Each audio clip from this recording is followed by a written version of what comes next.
koga da zovemo za temu humora? Momci koji rade aerogag, momci koji rade nezavisne intelektualce, ujedno rade i božanstvenu komediju, pa bi to bio nekakav vid nepotizma. Humor je jedna ozbiljna tema, pa nam gost ne smije biti neozbiljan, a opet ne smije biti niti preozbiljan. Nismo htjeli zvati profesionalne humoristične ljude koji žive od humora, jer njihovi nastupi u intervjuima često znaju biti prenaglašeno humoristični. Nama je trebao jedan analitičan, jedan pragmatičan um, a koji je ujedno i topal. Ante, daj ti nastavi, čovječe, ne znam više šta trebam govoriti. Nino, dobar dan. Nino ili Fino? Da te najavim kao Ninu Raspudića ili Finu Nastupića? Danas kao Nino s Finom moraš poseban, do njega je teže doći. Dobro. Nino, doveo si nam i pojačanje.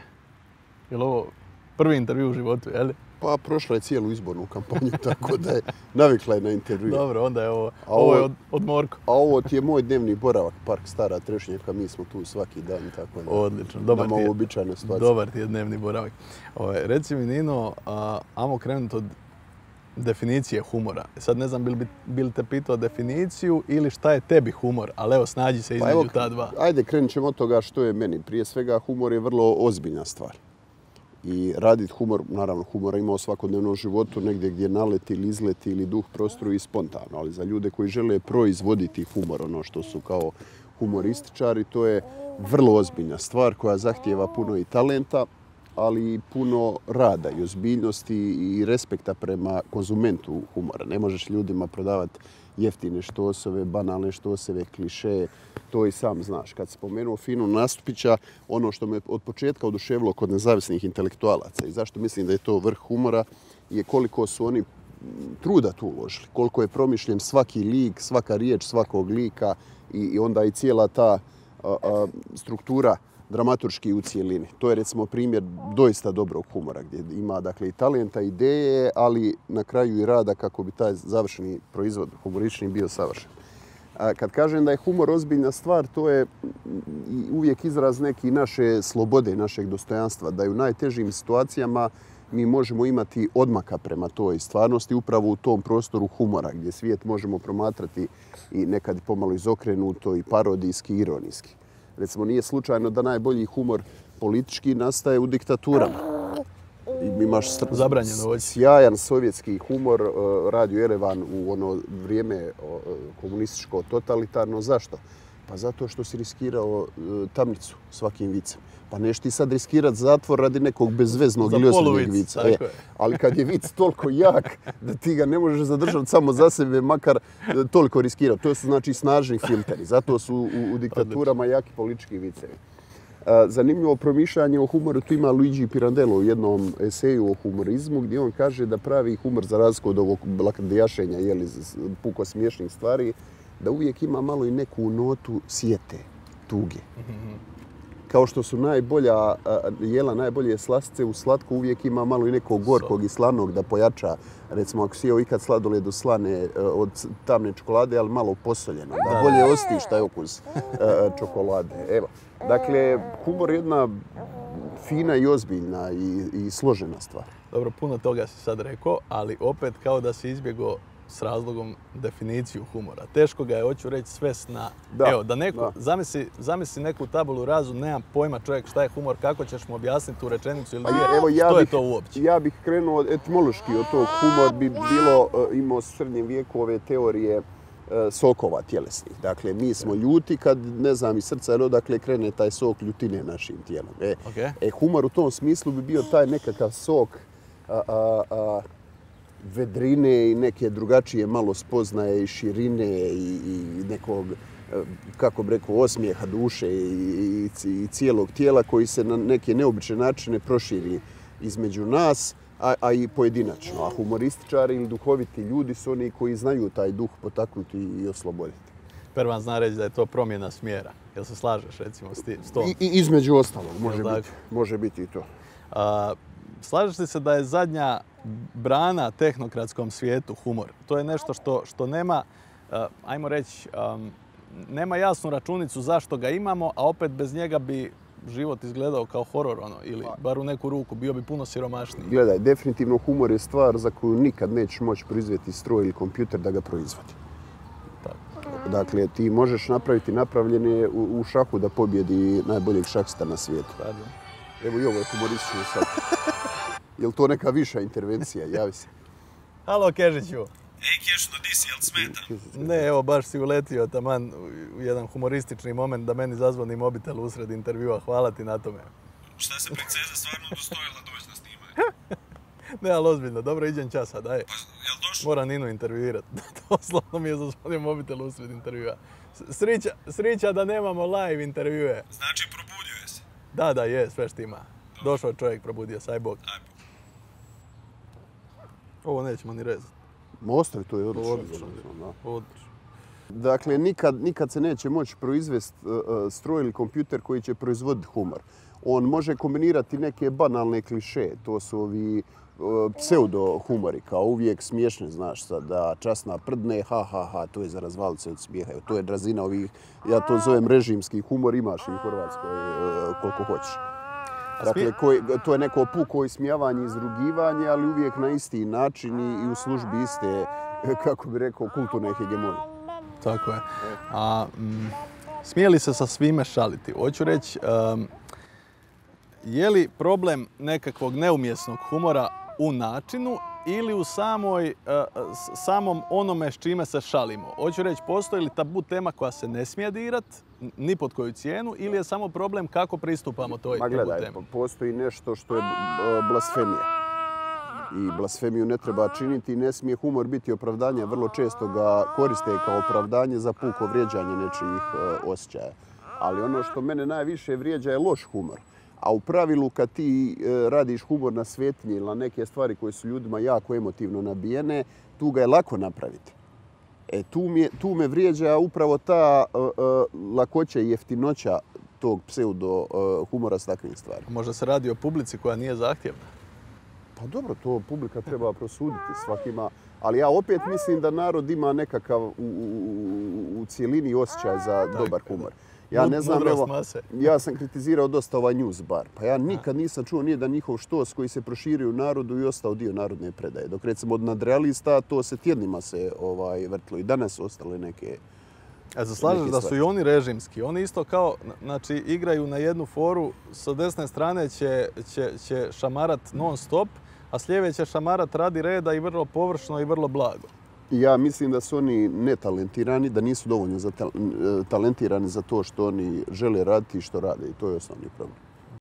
Jel svjetonazorska ljevica ima kroz taj svoj manjak kočnice nekakav veću količinu humora? Ne znam kako bi to nazvao. Ja se ne bih složio problem ljevice općenito u svijetu jer što je postala užasno moralizirajuća, kruta i netoleranta. A njima se dogodilo to da su oni, zahvaljujući tehnološkom razvoju ekonomije, je činjenica da svijet napreduje. Dakle, da i prosječan čovjek u svijetu danas nikad nije imao na raspolaganju više roba i usluga. I da sve više ljudi u svijetu izlazi iz siromaštva. To je zahvaljujući razvoju tehnologije. I sad oni su izgubili tu radničku bazu, proletersku, na koju su se pozivali.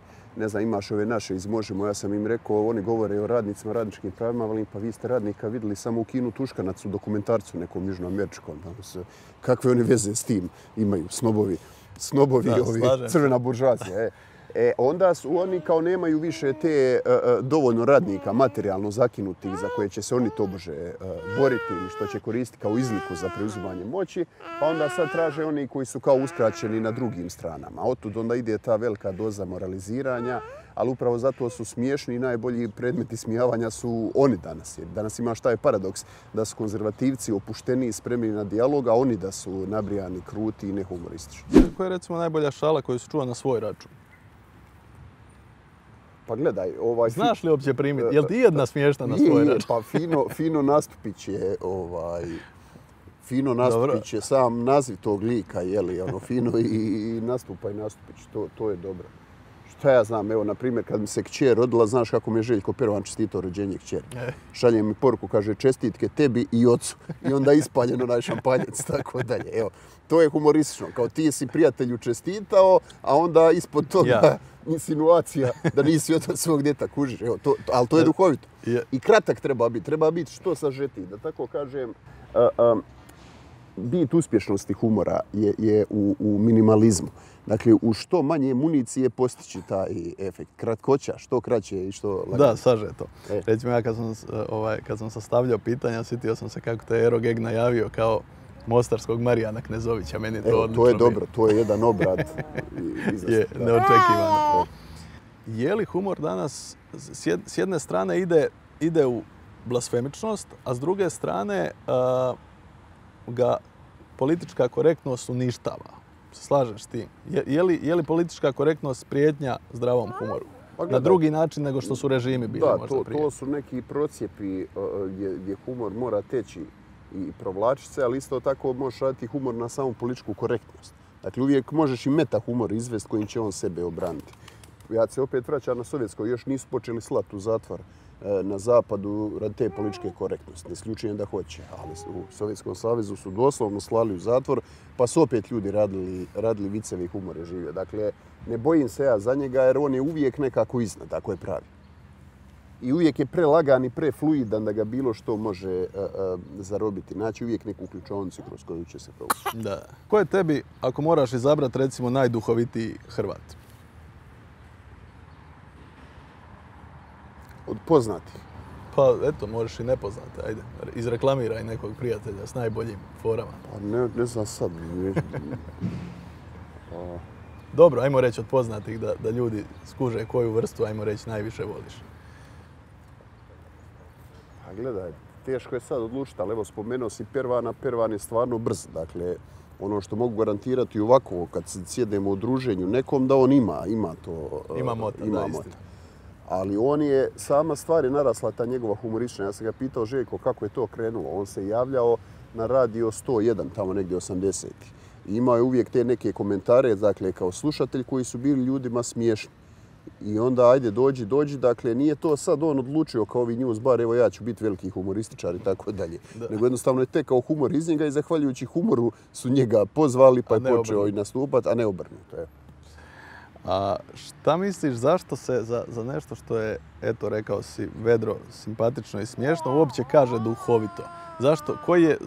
Zašto je korijen riječi baš duh? Pa dovoljno ti to govori, ništa nema bez duha. Ja čak mislim da tu malo, i ako hoćeš, i duha svetog ima na neki način u ovom kvalitetnom, pozitivnom, okrepljujućem, zdravom humoru. Definitivno. Humor je ne samo duhovita, nego kad je najbolje i duhovna stvar. Jezik puno otkriva, da? Da. Zašto je katolički humor tako rijetka stvar? Pa ne bi se složio da je rijetka stvar, samo kod nas nije bilo dovoljno, ne znam, meni je Chesterton iznimno duhovit, recimo. Istina. Da. Nije kod nas jednostavno dovoljno to bilo prezentirano, ali dolazi kulturološki čitava jedna nova generacija čiji je katolicizam, rekao bih, drugačiji, suvremeniji i blizak nekako i svakodnevnici i novim fenomenima. Zašto je recimo u humoru često, recimo kod komičara ćeš vidjeti kad im ne krene, kad ne dobiju feedback kakav su očekivali, priklone se psovkama. Zašto je psovka taj nekakav džoker koji bi sad trebao odjednom popraviti neki humor koji je osrednji pa će ga ona učiniti bolji? Psovkom oni signaliziraju neku vrstu kao evo prisustvi u komunikaciji jer ne psuješ u javnom govoru. Ljudi će izreći psovku u nekakvoj komunikaciji nižoj, kolokvijalnoj, prijateljskoj, susjedskoj i tako dalje. Dakle, vjerojatno pokušavaju sugerirati to, a onda i to je neko gađanje najniže humorične reakcije. Znaš da je dječji humor oko kake i tako ono. Prdac. Da, prdac pa... Prdac za odrasle bi bila psovka u humoru. Pa izvalit ćemo se od smijeha sad, kako je to izrečeno. A kako komentiraš moć humora na primjeru, recimo, Ćaća se vraća Ive Sanadera? Dakle, od najomraženije osobe u državi čovjek je postao urnebes kroz jednu stranicu koja se otvorila iz Afrikanci. Ne bi toga bilo da ga nije zatvorilo, da on nije mrtav, u mrtvima sve najbolje, u političkom smislu. Dakle, on je bio izuzetno moćna politička figura uz masu tih ulizica uz njega. Većina ih je danas u politici na vlasti, a onda kad je pao nekako svi su ga ostavili. Sad tu dolazi humor da pridigne, da da neko novo dostojanstvo tom potpuno zgaženom čovjeku koji je gazio i druge, ali na kraju je doživio tu sudbinu. I kroz humor ga se sada rebrandira, ali to je fenomen koji se zove camp. To je brižljiv od njegovan loš ukus, gdje ti u biti radiš heroje od ljudi koji to nipošto nisu zaslužili. Svi to znamo, ali se pravimo da je to tako, da je on sad kao naš ćaća i onda ide humor na tu temu. Nino, bilo je iznimno ugodno. Evo, možemo se laktovima. Evo, možemo se ko laktovat. HDZ-ovci. Nećemo se rukovat, nego laktovat. Hvala ti lijepa. I dođi nam opet. Sljedeći put kad dođeš u Božanstvenu, bit će ti treći put. Dobro, sad ste vi došli meni u goste na Trešnjevku, doću ja vama sljedeći put. Onda majstorica. Dobri ste, samo nastavite tako. Hvala ti.